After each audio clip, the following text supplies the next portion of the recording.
ever since I was young, I've always liked going in charity shops, particularly because, you know, you find sort of interesting old records in there. Never sort of gone in there to buy clothes and stuff, but, you know, books, whatever. And, I was in a charity shop, you know, and I've patronised them for years, and I noticed out through the window, there was like a paparazzi guy, and he was taking pictures of me through the window. That was a bit weird, and obviously the old ladies in there didn't have any idea who I was, so they just thought that was a bit strange. And then it was in one of the magazines, like the kind of celebrity magazines. It was, oh, here's Steve Merchant. You know, despite all the money he must have made from his various projects, he's still going in charity shops. And you just think, but sorry, how is that a bad thing? I'm giving my money to a charity. Isn't that a noble cause?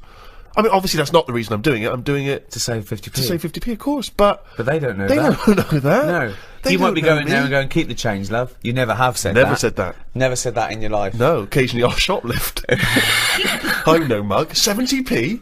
Don't you think that seems frustrating, though, that... Yeah, but what do you expect? What are they going to do? They're not going to say Steve Merchant, Heart of Gold, are they? I just thought all these things would slowly accumulate towards the OBE. Yeah, I know. I think you've got to do a bit more than get Roger Whittaker's greatest hits for 10p. My mum's always in them. And because my mum goes in them, my dad sort of got into going into them now because, you know, the weather's not good or whatever, and he thinks rather than standing outside, he went in one, and he was after a jacket, just like a sort of a, you know, casual but quite smart. Yeah. He's quite a big bloke, so it's difficult to find them, right? So he's in there, sees the jacket, goes, oh look, here's that sort of jacket that I'm after. Picks it up, tries it on. Oh, it fits. It's good, this, isn't it? She's going, yeah. While she's looking at, you know, a toad that you put money in or whatever. Yeah. So he gets to the counter, and it's got a price tag on it, £8, right? So he said, "I'll give you £6." He had £6 in his pocket. Yeah. Yeah, I'll give you £6 for that. She went, no, it's £8. Now that's wrong, isn't it? That's a good price, and it's £6. They've got it for nothing. Yeah. And she wouldn't have any of it. He said, surely something's better than nothing. If you don't give me this for £6, it's going back on the hanger. And they said, no, sorry. Yeah, but they might later sell it for £8. But they might not, and it's been given to them for free. Yeah, so but what does it matter? But the old Who's lady's come not... up with the price of £8? Who is this? Yeah. They don't she's know how not much haggling. it's worth. She's not there to haggle. Someone's priced it up, and she's just a volunteer who's... Maybe she thought of it that she was losing the charity £2 as opposed to gaining it £6. But they haven't gained anything because he put it back on, and how many people want it? How many people are looking out for that jacket? It might have been the principle. She might have thought, oh, you can't haggle when it's for charity. It was a fair price. I give a lot of stuff to charity. A lot. Most of the time, just because it's nearer than the wheelie bin is. It's just a way of getting rid of garbage most of the time with me. Stick it all in a bin bag, good stuff on the top, the stuff that you're embarrassed about, stick it in the bottom of the bag. What are you embarrassed about? Just old shoes, trainers. Some of the books you've written. Socks, underpants. Underpants! You do not give underpants to charity. Washed. But who's gonna...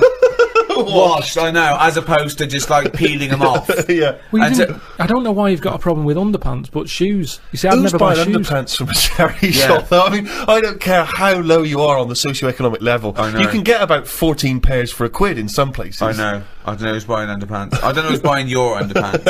I definitely don't know. I mean, if they were signed... Yeah. That is something I like doing, though. When I've given to charity, I like going past a shop and seeing if it made it in the window. Any success? Yeah, recently, the one not far from here had me egg cups in the window. So it's like, oh look, there's You've got a new set of egg cups, so you've got rid of your old ones? Yeah. I don't think we've got any egg cups. Haven't you? No, Why I don't not? think so. I don't have boiled eggs. I can't imagine you... It would take... You'd be too impatient to boil an egg, Rick. Well, yeah, I just don't... It's just those things you think of never buying, you know, like, you know, egg cups, a whisk. No, but you do eventually. I suppose you got to, haven't you? Yeah. Yeah. It's things that were just always there when you grow up, isn't it? That you have to go and you think, you know, think of, but not second hand though. But there's nothing wrong. Honestly, it's hardly. I mean, it's made the window space. That's how good it was. It had hardly been used, that egg cup, because it was a doubler, and I think they were quite small for the egg size that I get. I think they were made more for the small egg, and I have the large egg. Right. So it was never really just used. like your underpants. But are you ever been a charity shopper, Rick?